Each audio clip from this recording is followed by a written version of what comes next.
অলৌকিকের সন্ধানে, ভয় যেখানে সত্যি হয়। আমি সৌম্য, আর আমি রয়েছি রণদীপ আপনাদের সঙ্গে। আর আমাদের আজকের ঘটনাটা এমন একজন পাঠকের, যিনি নিজের চোখে দেখেছেন এমন এক ঘটনা যা তাকে আজও বিশ্বাস করতে বাধ্য করেছে যে অলৌকিক ঘটনা সত্যি এই দুনিয়ায় ঘটে।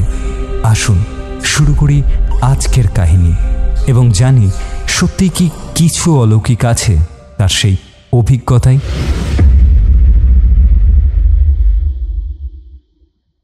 আমি রয়েছি রণদীপ তোমাদের সঙ্গে, আর নিয়ে এসেছি আজকের প্রথম ঘটনা। প্রিয় অলৌকিকের সন্ধানে টিম, আমার নাম আপনাদের কাছে গোপন থাক। আমি নিজেকে অঙ্কুর বলেই পরিচয় দিচ্ছি। আজ যেটা লিখতে বসেছি সেটা কোনো গল্প নয়, আমার জীবনের সবথেকে অদ্ভুত, সবথেকে ভয়ঙ্কর অভিজ্ঞতা। লিখতে গিয়ে হাত কাঁপছে, চোখে বারবার সেই রাত্রের ছবি ভেসে উঠছে। গত শীতের ছুটিতে আমি আর আমার 4 বন্ধু রাহুল, শুভম, তন্ময় আর বিপ্লব মুর্শিদাবাদ ঘুরতে গেছিলাম। কলেজ জীবনের দুঃসাহসিক মানসিকতা তখন তুঙ্গে। শুভমের মামা বাড়ি ওই জায়গায়। সে বলল, চল একটা জায়গা দেখাবো। একটা জমিদার বাড়ি আছে, নবাবী আমলের শেষ দিকে তৈরি, এখন একেবারে ধ্বংসপ্রায়। ওখানকার লোকেরা নাকি রাতের পর ওই বাড়িতে আর যায় না। আমরা ভাবলাম এই তো অ্যাডভেঞ্চার, ফটো তুলবো, মজা করব, বন্ধুদের চমক দেব। আমরা বিকেলের দিকে নানা রকম খাবার, বিয়ার আর বোতল নিয়ে বেরোলাম। হালকা শীতের কুয়াশা তখন সবে নামছে। গ্রামের শেষ মাথায় পৌঁছে দেখি একটা বিশাল বটগাছ, শিকড়গুলো মাটিতে নেমে সাপের মতো ছড়িয়ে আছে। তার পেছনেই মরচে ধরা লোহার গেট, আধখোলা। ভিতরে ঘন জঙ্গল আর ভাঙাচোরা দেওয়াল দেখা যাচ্ছে। গেট পার হওয়ার সঙ্গে সঙ্গে মনে হলো যেন এক অন্য সময়ে ঢুকে পড়লাম। দিনের আলোতেও বাড়িটার ভিতরটা অন্ধকার আর স্যাঁতস্যাঁতে। চারপাশে ফাঁকা নিস্তব্ধতা, কেবল দূরে কাকের ডাক আর ঝোপে ঝোপে ঝিঁঝির শব্দ। জানলাগুলো ভাঙা, কোথাও কপাট ঝুলছে, কোথাও কাঁচের টুকরো চকচক করছে। দেওয়াল জুড়ে শ্যাওলা আর কাদার প্রলেপ। উঠানের মাটি এত নরম যে পা ফেললেই পা ডুবে যাচ্ছে। পেছন থেকে হাওয়ার হালকা ঝাপটা এসে গায়ে কাঁটা দিল। উপরের বারান্দায় কাঠের সিঁড়ি উঠে গেছে, ফাটলের মধ্যে দিয়ে আলো ঢুকছে। দেওয়ালে ঝুলছে পুরনো প্রতিকৃতি, টুপি পরা এক জমিদার আর তার পাশে শাড়ি পরা এক মহিলা। ছবির চোখ দুটো যেন এমন তীক্ষ্ণ, মনে হচ্ছে অন্ধকার ফুঁড়ে আমাদের দিকে তাকিয়ে আছে। তন্ময় মজা করে বলল, দেখছিস ওই ছবিগুলো যেন আমাদের দিকে তাকিয়ে হাসছে রে। রাহুল হাসতে হাসতে বলল, হ্যাঁ, তুই বেশি হরর ফিল্ম দেখিস, হাট। আমরাও হেসে উঠলাম, কিন্তু বুকের ভেতর কেমন অদ্ভুত একটা চাপা অস্বস্তি ঢুকে গেল। উঠানের এক কোণে আমরা পাতা পরিষ্কার করে বসলাম, ছোট্ট স্পিকারে গান বাজালাম, বোতল খুলে ঢক ঢক করে খাওয়া শুরু। প্রথম 1 ঘন্টা ফটোশ্যুট, সেলফি, হাসি ঠাট্টা সবকিছুই দারুণ চলছিল। রাত বাড়ার সঙ্গে সঙ্গে আকাশে অন্ধকার ঘন হচ্ছে, চারপাশের গাছপালা ছায়ার মতো ঘনিয়ে উঠছে।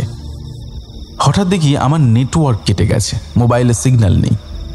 শুভম বলল, আরে এখানে মাঝে মাঝে নেট যায়। আমরা পাত্তা দিলাম না। রাত তখন 10:30। তন্ময় ফিস ফিস করে বলল, শোন না, ওপরের ঘর থেকে মনে হচ্ছে পায়ের শব্দ আসছে। রাহুল হেসে বলল, আরে ওই বাদুর বা ইঁদুর কিছুটা হবে। কিন্তু আমরা সবাই চুপ, কারণ সেই শব্দটা একেবারে মানুষের মতো। ধীরে ধীরে ভারী পায়ের আওয়াজ, আর সেই আওয়াজের মধ্যে যেন কোনো অদৃশ্য শ্বাস প্রশ্বাসের গন্ধ মিশে আছে, আর্দ্র পুরনো ধূপের মতো। আমি সাহস করে ওপরের সিঁড়ি বেয়ে উঠলাম।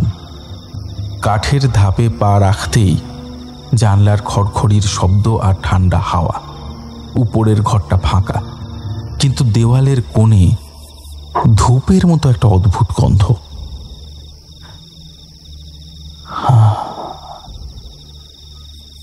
কেমন অস্বস্তি করতে লাগলো আমার। নিচে নেমে এসে বললাম, এই ওই ঘরে কিন্তু কেউ নেই, অথচ একটা কেমন গন্ধ পাচ্ছি। শুভম বলল, হ্যাঁ হ্যাঁ, মনে হচ্ছে যেন কেউ সদ্য পুজো করেছে। রাত 12টা। আমাদের স্পিকারটা হঠাৎ বন্ধ হয়ে গেল। ভাবলাম ব্যাটারি ফুরিয়েছে, কিন্তু তখনই দেখি টর্চগুলো একে একে নিভে যাচ্ছে। কেবল আমার মোবাইলের টর্চ জ্বলছে। বাতাস হঠাৎ ভারী আর ঠান্ডা হয়ে উঠেছে। নিঃশ্বাস নিতে কষ্ট হচ্ছে। উঠানের কোণ থেকে মনে হলো কেউ গুনগুন করে গান গাইছে। শব্দটা এত মৃদু যে বোঝা যায় না কোন ভাষায়। আমি টর্চের আলো ফেলে দেখি কেউ নেই, কেবল একটা ভাঙা কাঠের দোলনা। সেই দোলনাটা কিন্তু আস্তে আস্তে দুলছে।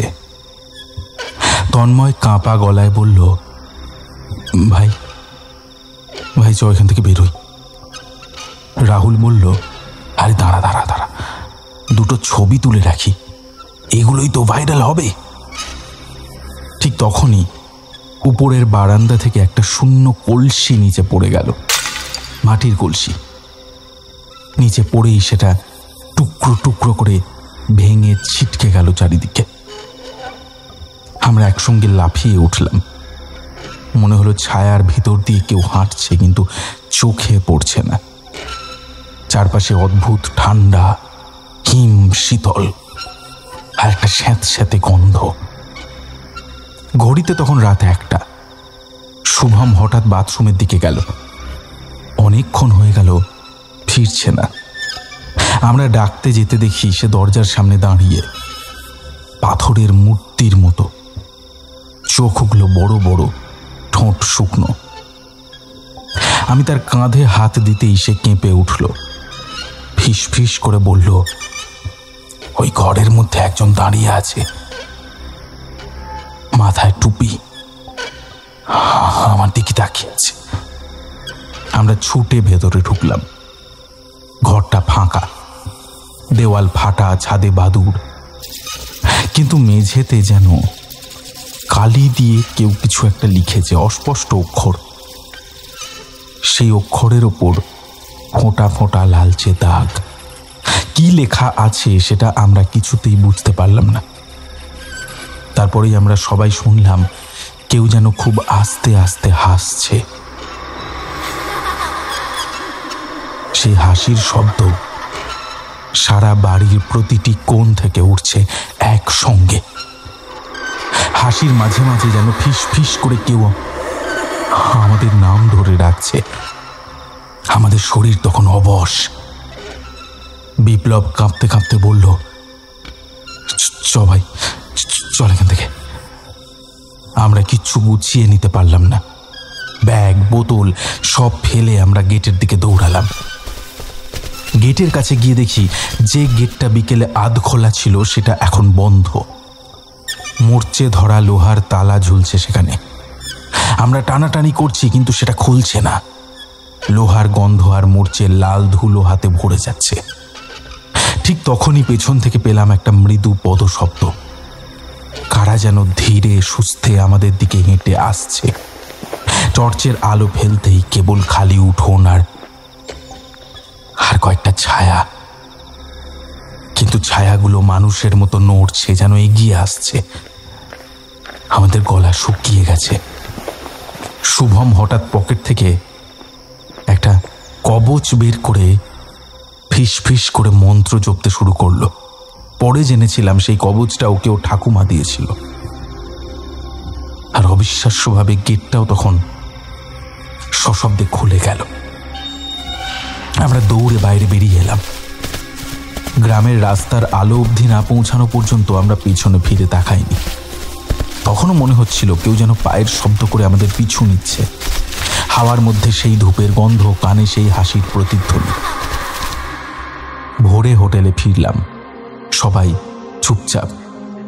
আমাদের ব্যাগের অর্ধেক জিনিস ওখানেই পড়ে আছে। শুভম সকালে বলল,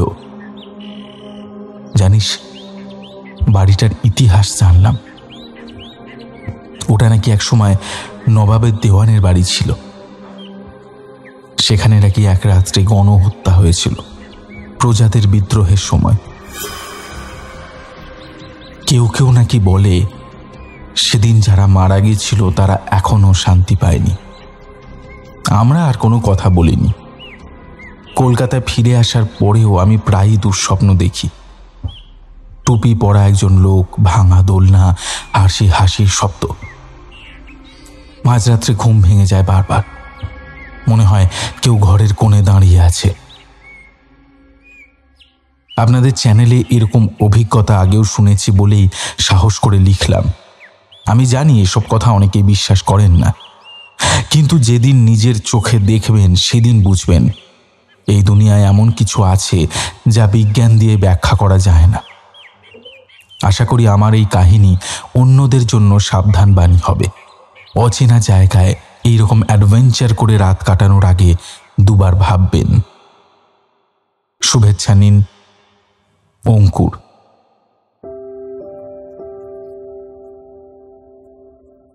অঙ্কুর নিজের নামটা বলেনি, এটা পরিবর্তিত নাম।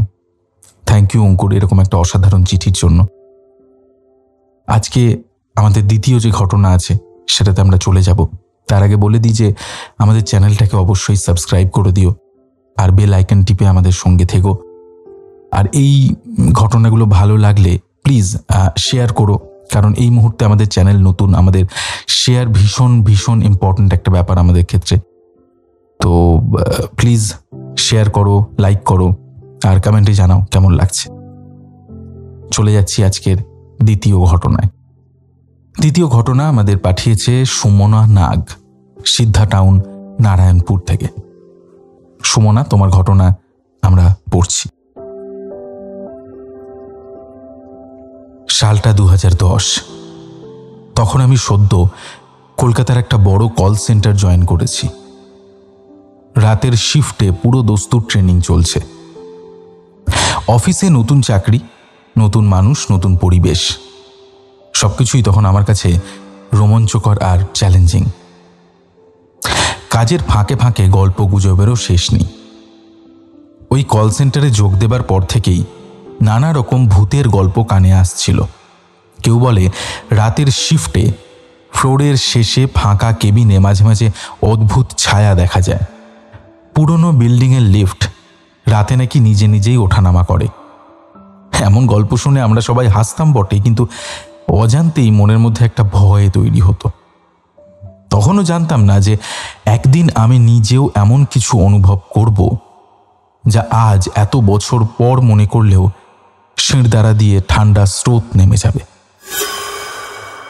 সেদিন কোনো এক কারণে আমাদের ট্রেনার আমাদের 1 ঘন্টা ছুটি দিলেন। আমরা কয়েকজন সহকর্মী মিলে তখন ভাবতে শুরু করলাম যে এত রাত্রে হঠাৎ ছুটি পেয়ে কি করব। তখনই এক ছেলে হেসে বলল, এই চল না টাওয়ার 10-এ যাই। টাওয়ার 10 তখনও পুরোপুরি তৈরি হয়নি, চারিদিক ব্যারিকেড দিয়ে ঘেরা। দিনের বেলা শুনতাম ওই টাওয়ারেই নাকি সবথেকে ইরি ব্যাপারগুলো ঘটে। মাঝে মাঝে মিস্ত্রিরাও নাকি অদ্ভুত সব আওয়াজ শুনেছে, ছায়া দেখেছে। আমাদের তখন তরুণ বয়স, ভয়ের থেকে কৌতূহল আর দুঃসাহসী বেশি। ভূত আছে কি নেই সেটা আমরা দেখেই আসব। এই ভেবেই আমরা 4 জন ঠিক করলাম, চলো যাওয়া যাক। রাত তখন প্রায় 12টা ছুঁই ছুঁই। চারপাশে অদ্ভুত এক নিস্তব্ধতা। টাওয়ার 10-এর বাইরে শুধু একটা আলো জ্বলছিল, আর ভিতরে অর্থাৎ লবির ভেতরেও একটা মাত্র টিমটিমে বাল্ব।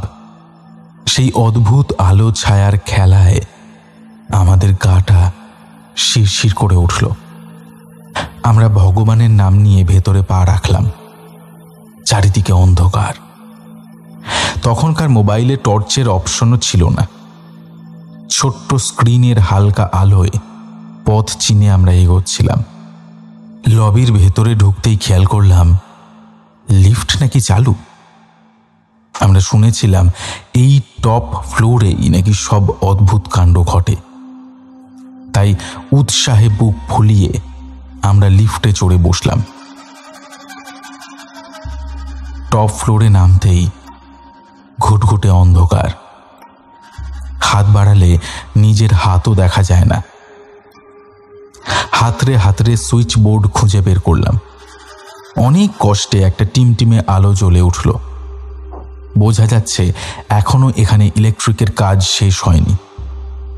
যারা কোনোদিন কল সেন্টারে কাজ করেছেন তারা জানেন বড় হলঘরকে করিডোর আর ছোট ছোট কিউবিকল দিয়ে ভাগ করা থাকে। এখানেও তেমন। আমরা সবাই ঠিক করেছিলাম যে আমরা সবাই একসঙ্গে থাকব, কিন্তু হঠাৎই কোনো অজ্ঞাত কারণে আমরা সবাই চারিদিকে ছড়িয়ে গেলাম। হয়তো কেউ কোনো কিউবিকল দেখতে গেল, কেউ হয়তো জানলা দিয়ে বাইরে তাকাতে গেল। আমার বরাবরই এরকম জায়গায় এলে একটা অদ্ভুত অনুভূতি হয়। আমি টপ ফ্লোরে পা রেখেই বুঝেছিলাম যে কিছু একটা ঠিক নেই। তখনও হাসি ঠাট্টা চলছিল, কিন্তু আমার বুকের ভেতর অদ্ভুত একটা চাপা ভয় কাজ করছিল। আমি সবাইকে ডাকতে লাগলাম, এই এদিকে এদিকে এসো সবাই, আমরা সবাই একসঙ্গে থাকি। সারা আসছিল বটে, কিন্তু কেউ এগিয়ে আসছিল না। কাউকে দেখাও যাচ্ছিল না। ভাবুন একবার, মিশমিশে অন্ধকার, চারিদিকে অসংখ্য ফাঁকা কিউবিকল, আর তার মধ্যেই আপনার কণ্ঠস্বর প্রতিধ্বনিত হচ্ছে। এই সময় হঠাৎ নাকে এলো কোনো একটা পচা গন্ধ, যেন বহুদিনের আবর্জনা বা পচা মাংস। এই প্রথম আমার শরীর কেঁপে উঠল। আমি চোখ বন্ধ করে হনুমান চালিসা বলতে শুরু করলাম। মনে হচ্ছিল কোনো এক অদৃশ্য শক্তি আমাদের ঘিরে আছে। হনুমানজির কৃপায় হয়তো আমরা সবাই হঠাৎ করেই আবার এক জায়গায় এসে মিলিত হলাম। এইবার আর হাসি ঠাট্টা নেই। এইবার শুরু হলো দিশেহারাভাবে ফেরার রাস্তা খোঁজা। লিফটের জায়গাটা একটুখানি আলোয় ভেসেছিল। সেই আলো ধরে আমরা দৌড়াতে লাগলাম। আমরা হনুমান চালিসা বলে চলেছি, গলা কাঁপছে, কিন্তু মুখ থামছে না। হঠাৎ সেই আলোটাও নিভে গেল। আমাদের তখন নিঃশ্বাস বন্ধ হয়ে আসছে। আমরা পড়ি কি মরি করে লিফটের জায়গায় এসে বোতাম টিপলাম। বোঝা গেল লিফট কেউ বন্ধ করে দিয়েছে। এইবার আমরা সত্যি বাঁচার তাগিদে প্রাণপণে ছুটছি। ফায়ার এক্সিট দিয়ে নামতে শুরু করলাম। কারোর পা পিছলালে কি হবে কে জানে, তবু সবাই ভগবানের নাম করে নেমে যাচ্ছি। অতি কষ্টে, কোনো দুর্ঘটনা না ঘটিয়ে আমরা গ্রাউন্ড ফ্লোরে এসে দাঁড়ালাম। আর তখনই চোখে পড়ল লিফটের সামনে বড় বড় অক্ষরে লেখা, lift is out of service. তাহলে কে চালালো লিফট? আমরা থমকে গেলাম। কোনোভাবে এই লেখাটা আমরা আগে মিস করে গেছিলাম। লিফটে কোনো আলো নেই, কোনো শব্দ নেই। আমরা বোতাম টিপে দেখলাম কোনো রেসপন্স নেই। তাহলে যে লিফটে ভেসে আমরা টপ ফ্লোরে গেছিলাম ওটা কি ছিল? কোনো শক্তি কি ইচ্ছাকৃতভাবে আমাদের উপরে নিয়ে গেছিল? নিয়ে গিয়ে কি করতে চাইছিল সে? আজও এই প্রশ্নগুলোর উত্তর আমার কাছে নেই। এখনো এই ঘটনাটা লিখতে গেলে কাঁপতে থাকি ভয়ে। পরে খোঁজ নিয়ে জেনেছিলাম যে লিফটটা তখনও চালুই হয়নি। লিফটে তখনও নাকি বিদ্যুৎ সংযোগই করা হয়নি। এখন এত বছর পর ফিরে তাকালে মনে হয় আমরা সেদিন কোনো এক ব্যাখ্যাতীত অভিজ্ঞতার সাক্ষী হয়েছিলাম। আমরা কি অন্ধকারে ভুল দেখেছিলাম, ভুল বোতাম টিপেছিলাম, নাকি সত্যি কোনো অদৃশ্য শক্তি আমাদের সঙ্গে খেলা করছিল? যাই হোক, সেই রাতের টাওয়ার 10 আমার জীবনের সবথেকে ভয়ঙ্কর অভিজ্ঞতা। আজও সে কথা মনে করলে বুকের ভেতরটা কেঁপে ওঠে। ইতি সুমনা নাগ, সিদ্ধা টাউন, নারায়ণপুর।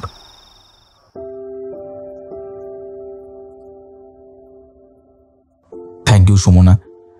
এই ঘটনাটাও অসাধারণ ছিল, মানে আমার নিজেরও গায়ে কাঁটা দিচ্ছে এই ঘটনাটা পাঠ করার পরে। Thank you very much. তোমরা এইভাবেই আমাদের পাশে থাকো, আমাদের সাপোর্ট করতে থাকো। আর বাকিদেরও বলছি, যারা ঘটনা শুনছো, প্লিজ ঘটনাটা শেয়ার করো, ভিডিওটা লাইক করো, আমাদের চ্যানেলটাকে সাবস্ক্রাইব করো। বাকি বন্ধু বান্ধবদেরও জানাও যে এরকম একটা চ্যানেল এসেছে, আমরা এরকমভাবে কাজ করছি। যাই হোক, শুরু করব আজকের তৃতীয় ঘটনা এবং শেষ ঘটনা।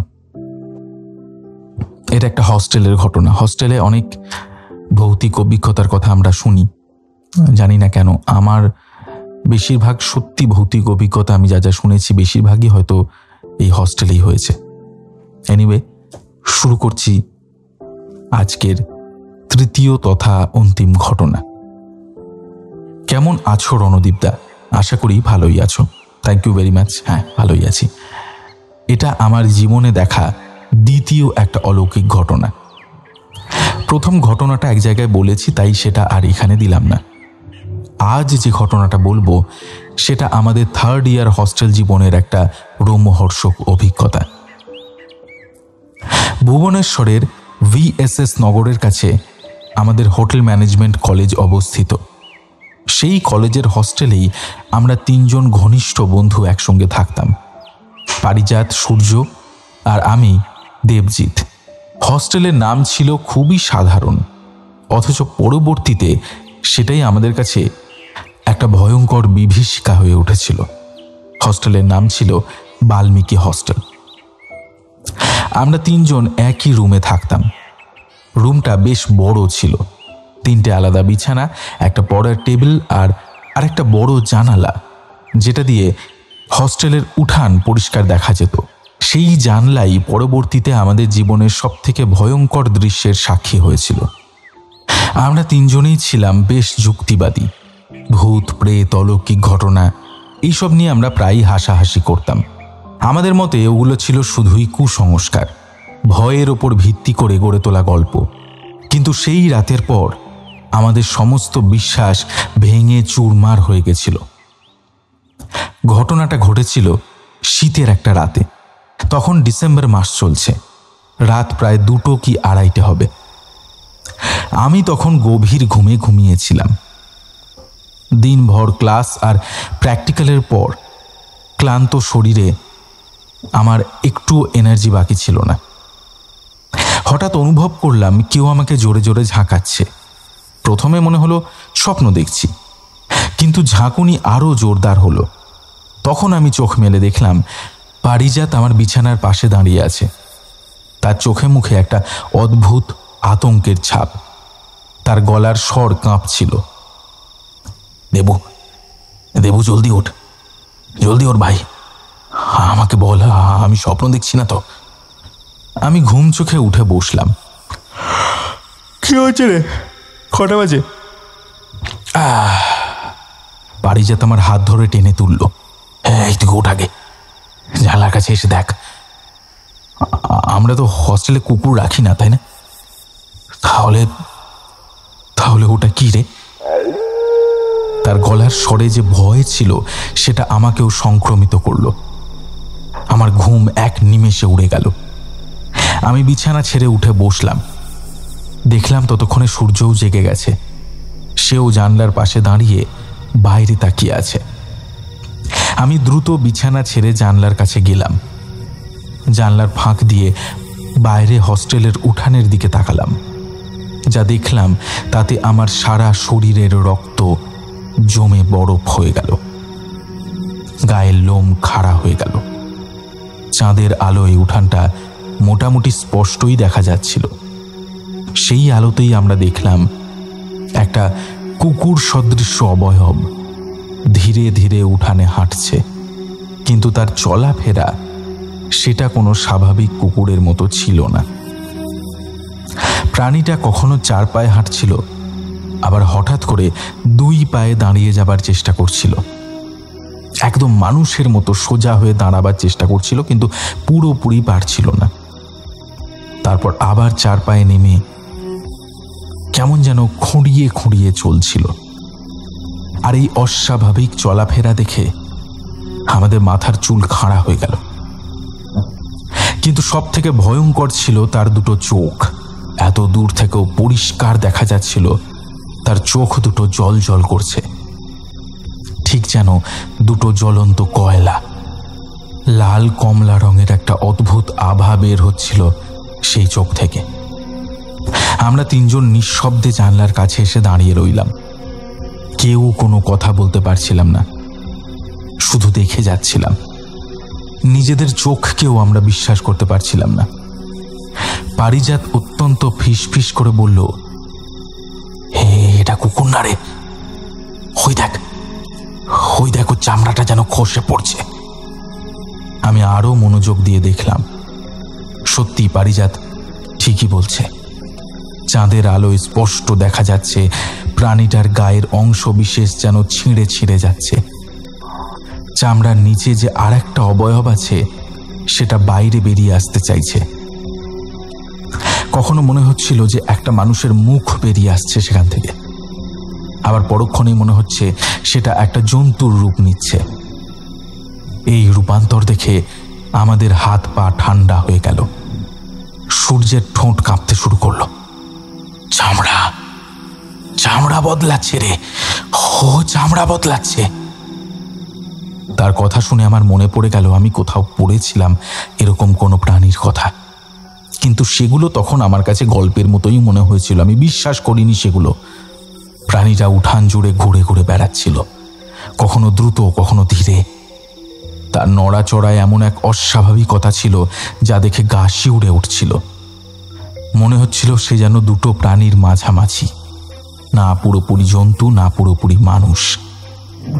প্রাণীটার গায়ের লোম, বা যাকে লোম বলা যায়, সেগুলো চাঁদের আলোতে অদ্ভুত ঝিলমিল করছিল। কখনো মনে হচ্ছিল তার গায়ে লোম আছে, আবার কখনো মনে হচ্ছিল একদম মসৃণ চামড়া। এই পরিবর্তন প্রতি মুহূর্তে হচ্ছিল। আমরা 3 জন এতটাই ভয়ে জমে গেছিলাম যে আমাদের গলা দিয়ে আওয়াজ বেরোচ্ছিল না। শুধু দাঁড়িয়ে দাঁড়িয়ে দেখছিলাম। মনে হচ্ছিল একটু নড়লেই প্রাণীটা টের পেয়ে যাবে। ঠিক সেই মুহূর্তে ঘটল সব থেকে ভয়ঙ্কর ঘটনাটা। প্রাণীটা হঠাৎ থমকে দাঁড়ালো, তারপর ধীরে ধীরে তার মাথা ঘুরিয়ে আমাদের জানলার দিকেই তাকালো।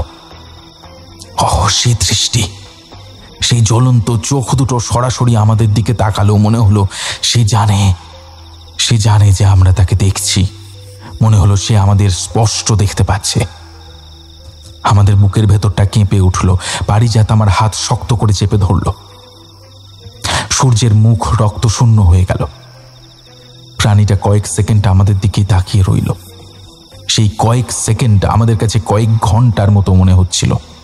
আমরা নড়তে পারছিলাম না, কথা বলতে পারছিলাম না, যেন ভয়ে পাথর হয়ে গেছিলাম। তারপর হঠাৎ প্রাণীটা আমাদের দিক থেকে দৃষ্টি সরিয়ে নিল, কিন্তু আশ্চর্যের বিষয় সে আর 1 পাও আমাদের দিকে এগোলো না, বরং উল্টো দিকে ঘুরে ধীরে ধীরে উঠানের অন্ধকার অংশের দিকে চলে গেল। তারপর কিছুক্ষণের মধ্যেই সে মিলিয়ে গেল অন্ধকারে, যেন সে কখনো ছিলই না। শুধু চাঁদের আলোয় ঝলমল করছে আমাদের খালি উঠান। রাতটা আমরা ঘুমাতে পারিনি। 3 জনেই বিছানায় বসে রইলাম সকাল হওয়া পর্যন্ত। কেউ কোনো কথা বলতে পারছিলাম না। মাঝে মাঝে জানলা দিয়ে উঁকি মেরে দেখছিলাম উঠানে, কিন্তু আর কিচ্ছু দেখতে পাইনি। মনে হচ্ছিল আমরা স্বপ্ন দেখছি, কিন্তু 3 জনে একই সঙ্গে একই স্বপ্ন দেখা সম্ভব নয়। আমরা যা দেখেছিলাম সেটা বাস্তব, কিন্তু সেই বাস্তবকে মেনে নেওয়া আমাদের জন্য কঠিন হয়ে পড়েছিল। পরদিন সকালে আমরা 3 জন বসে পুরো ঘটনাটার একটা বিশ্লেষণ করার চেষ্টা করলাম। প্রথমে ভাবলাম হয়তো ওটা কোনো একটা রোগাক্রান্ত কুকুর ছিল, কিন্তু তাহলে সে দু পায়ে উঠে দাঁড়াবার চেষ্টা করবে কেন? আর তার চোখই বা এত জলজল করবে কেন? তারপর ভাবলাম ওটা হয়তো কোনো মানুষ কুকুরের ছদ্মবেশে ছিল, কিন্তু সেটাও সম্ভব নয়, কারণ আমরা স্পষ্ট দেখেছিলাম তার শরীর রূপান্তরিত হচ্ছিল। কোনো পোশাক বা মুখোশ দিয়ে সেটা সম্ভব নয়। আমরা তিনজনেই যদিও ভূত প্রেতে বিশ্বাস করতাম না, আমাদের মতে ওগুলো ছিল কুসংস্কার, কিন্তু আগের রাতের দৃশ্য আমাদের সমস্ত বিশ্বাস ভেঙে দিয়েছিল। আমরা বুঝতে পারছিলাম এই পৃথিবীতে অলৌকিক বলেও কিছু আছে। সূর্য প্রস্তাব দিল, চলো ইন্টারনেটে সার্চ করি, হয়তো এরকম কিছুর কথা লেখা থাকতে পারে। আমরা ল্যাপটপ খুলে সার্চ করতে শুরু করলাম। কিছুক্ষণ খোঁজার পর আমরা একটা শব্দ পেলাম যার অর্থ স্কিন ওয়াকার। এটা মূলত উত্তর আমেরিকার নেটিভ আমেরিকান, বিশেষত নাভাহো প্রজাতির লোককাহিনীতে বর্ণিত এক ধরনের প্রাণী বা শক্তি। আমরা যতই পড়তে লাগলাম ততই আমাদের গা শিউরে উঠতে লাগলো, কারণ স্কিন ওয়াকার সম্পর্কে যা লেখা ছিল তা আমাদের দেখা প্রাণীর সঙ্গে হুবহু মিলে যাচ্ছে। আমরা আরও পড়তে লাগলাম, জানলাম যে স্কিন ওয়াকার আসলে এক ধরনের জাদুকর বা শামান, যারা কালো জাদুর চর্চা করে। তারা নিষিদ্ধ আচার অনুষ্ঠানের মাধ্যমে এই ক্ষমতা অর্জন করে, তাই তারা প্রাণীতে রূপান্তরিত হতে পারে। নাভাহো উপজাতির মানুষেরা স্কিন ওয়াকার নিয়ে কথা বলতেও ভয় পায়। তারা বিশ্বাস করে যে স্কিন ওয়াকারের নাম নিলে বা তাদের নিয়ে কথা বললে তারা আকৃষ্ট হয়। এই তথ্য পড়ার পর পারিজাত বলল, তাহলে কি ভুবনেশ্বরে স্কিন ওয়াকার আছে? এটা কি সম্ভব? ভারতে? এটা তো আমেরিকান লোককাহিনী। আমি বললাম, হতে পারে, হয়তো এই ধরনের প্রাণী শুধু আমেরিকাতেই নেই, হয়তো বিশ্বের বিভিন্ন জায়গায় বিভিন্ন নামে তারা আছে, আমরা শুধু তাদেরকে জানি না। সূর্য বলল, কিন্তু এখন আমরা কি করব? আবার যদি এরা ফিরে আসে? এই প্রশ্নের উত্তর আমাদের কারুর কাছেই ছিল না। আমরা ভয়ে ভয়ে ছিলাম, কিন্তু তার সঙ্গে সঙ্গে একটা অদ্ভুত কৌতূহলও আমাদের মধ্যে কাজ করছিল। আমরা যা দেখেছিলাম তা কি সত্যিই সেই স্কিন ওয়াকার ছিল? দুপুরে আমরা হোটেলের কয়েকজন সিনিয়রের সঙ্গে কথা বলার সিদ্ধান্ত নিলাম, হয়তো তারা কিছু জানে। আমরা খুব সাবধানে তাদের সঙ্গে কথা বললাম, যাতে তারা মনে না করে যে আমরা পাগল হয়ে গেছি। একজন সিনিয়র, তার নাম অভিষেক, সে আমাদের কথা শুনে গম্ভীর হয়ে গেল। সে বলল, এই তোরা রাতে হস্টেলের উঠানে কিছু দেখেছিস না? আমরা মাথা নাড়লাম। অভিষেক দা একটা দীর্ঘশ্বাস ফেলল, বলল, হ্যাঁ, আমিও একবার দেখেছিলাম, প্রায় 2 বছর আগে, কিন্তু কাউকে কিছু বলিনি, কারণ কেউ বিশ্বাস করবে না ভেবেছিলাম। আমাদের চোখ বড় বড় হয়ে গেল। বললাম, এই তুমিও দেখেছিলে?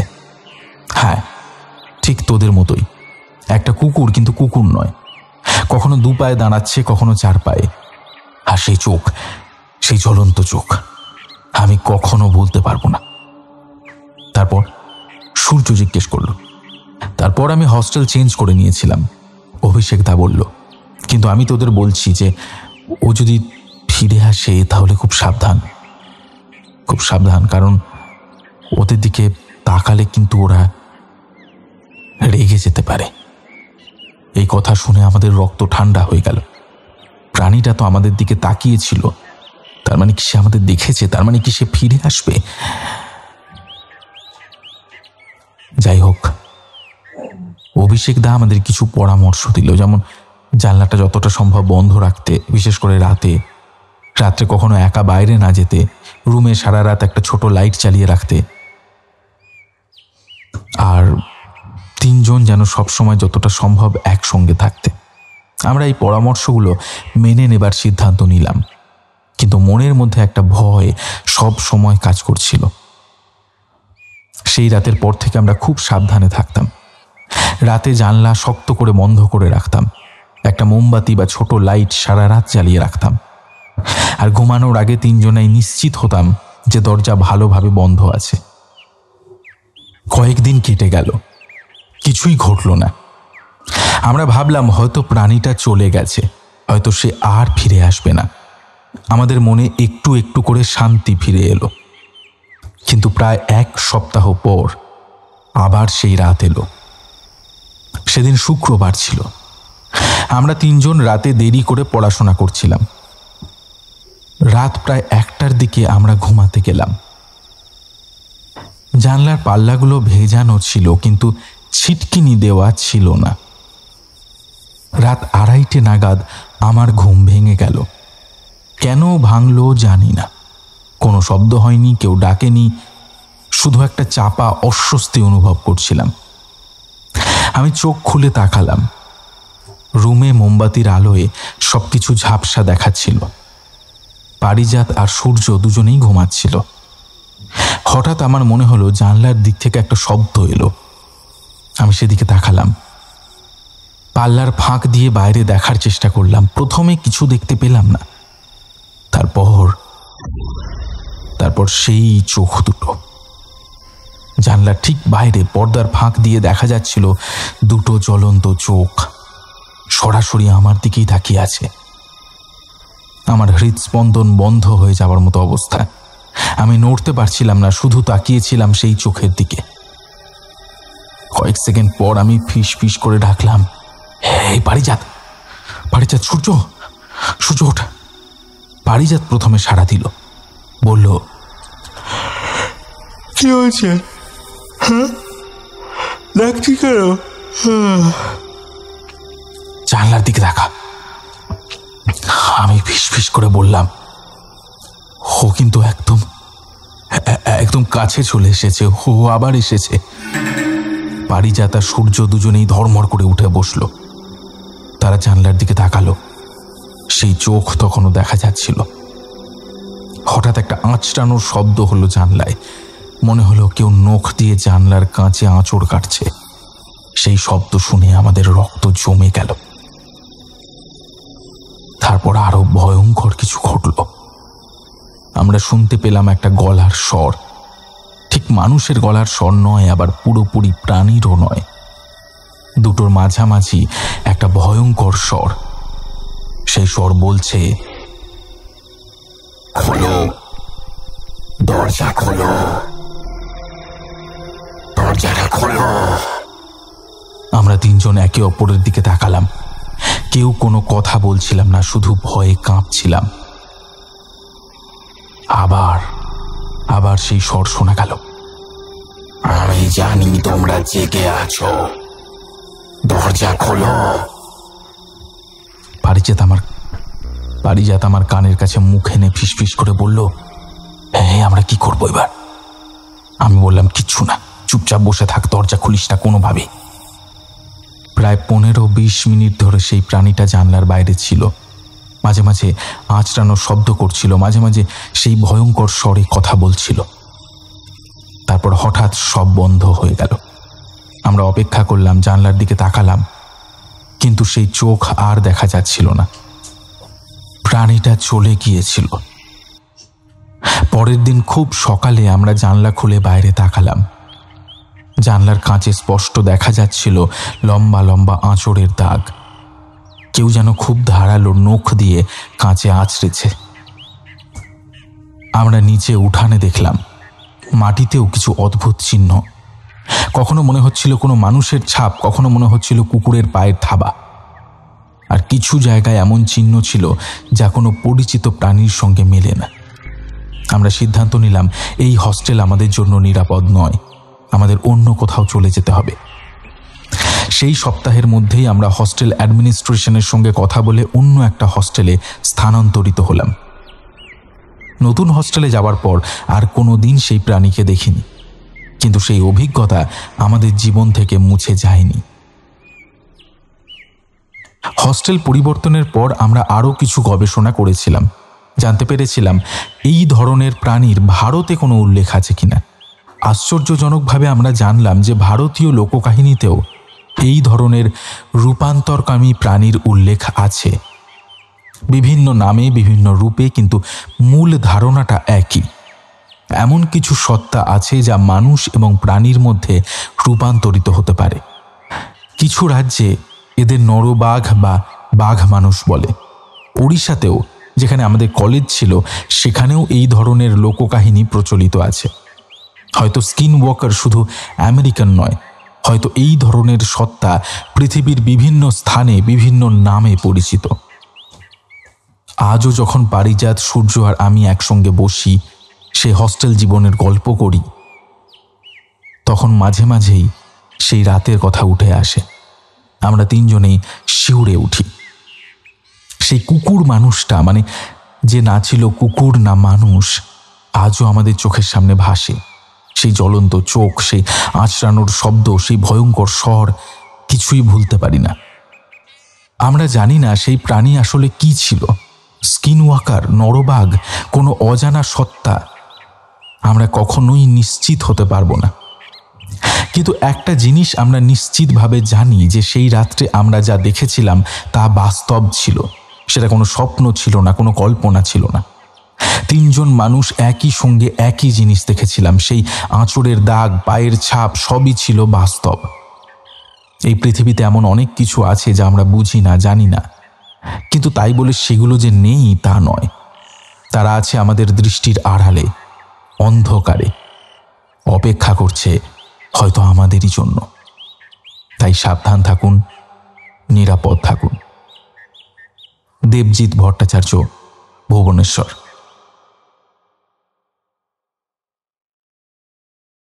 থ্যাংক ইউ দেবজিৎ, এরকম একটা অসাধারণ ঘটনা আমাদের পাঠানোর জন্য।